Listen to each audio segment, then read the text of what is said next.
couple years ago, I was with my family, and we were spending some time in this cabin in the woods on the edge of this remote lake. And I mean, we were deep in the middle of nowhere.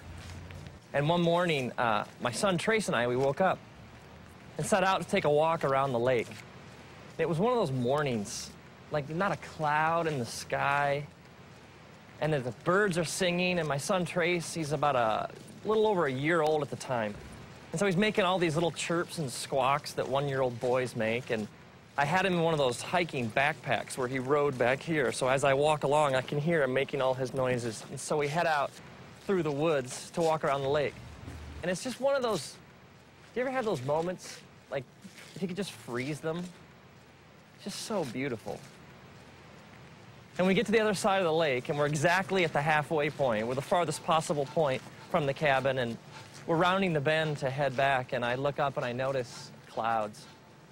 And then it starts to rain. It always rains, doesn't it?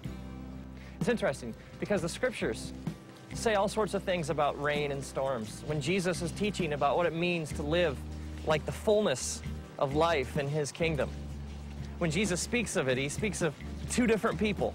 He speaks of a person who builds their house on sand, someone who chooses to reject his teachings, and someone who builds their house on rock, who chooses to build their life on Jesus' teachings. And then the metaphor he uses is that of a storm that comes, and the person who rejects his teachings and his truth, essentially the house built on sand just gets destroyed, but the house that's built on rock stands.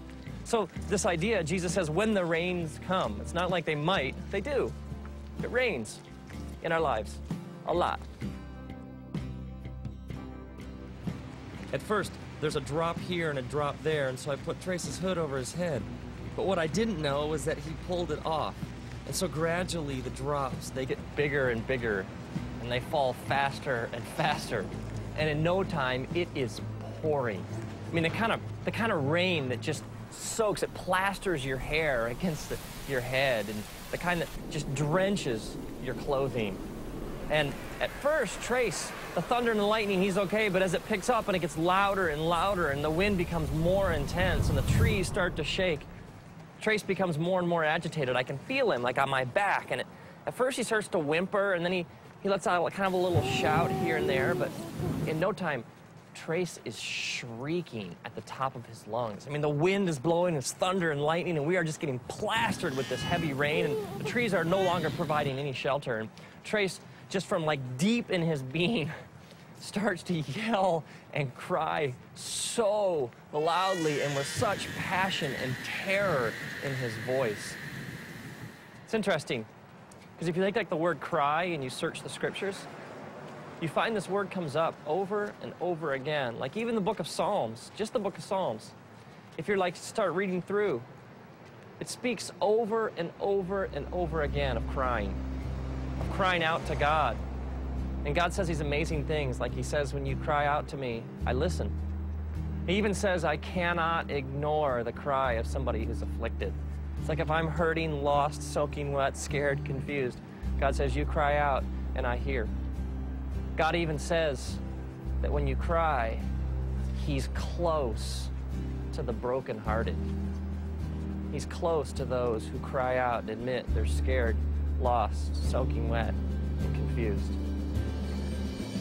See, there is this false, twisted idea out there among religious people that somehow you got to have it all together to have a relationship with God.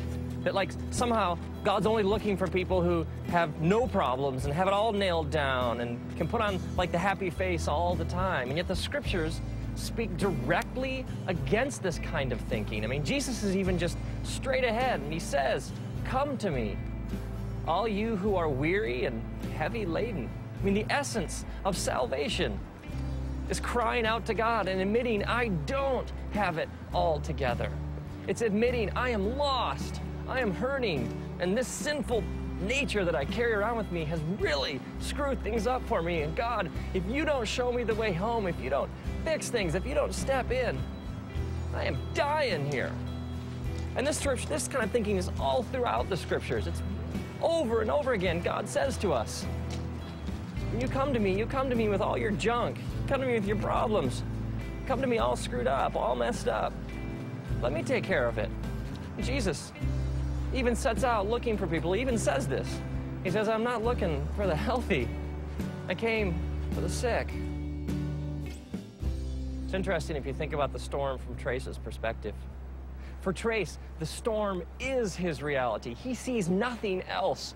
The lightning and the thunder and the trees swaying and the raindrops and the water just dripping off him, it's all he knows. He sees no reality beyond this storm. What Trace doesn't realize is that as his dad, I would do anything to get him home.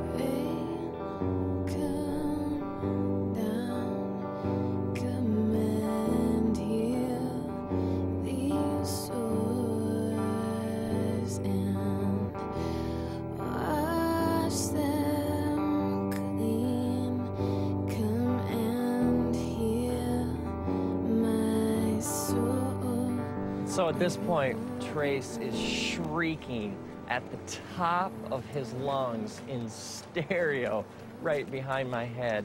And I stop, and I kneel down, and I take him out of the pack. And I pull him close to my chest, and I wrap my arms around him, and I hold him so tightly up against my heart. And for the last mile of our walk, the entire time, I bend over and I whisper into his ear over and over again, I love you, buddy. We're gonna make it. Dad knows the way home. We're gonna make it. I love you, buddy. And over and over and over again, through the storm, I carry him home, clutched tightly against my chest, whispering, I love you, buddy. We're gonna make it. Now imagine if, like, years later, Trace is in therapy or something, and he drags up this repressed memory of the walk. And he comes to me and he's like, Dad, what'd you let me go through that for? I got all this junk inside me.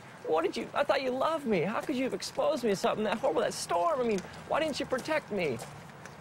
I would be crushed. Because for me, that walk was one of my deepest, most intimate memories of my life with my son. I wouldn't trade that experience for anything. Maybe you're bitter or you got all this anger inside because of some things you've been through, some storms in your life. And you're wondering if he really loved me, if God really was there, he wouldn't have let me go through that. And maybe God is saying, no, man, don't you understand?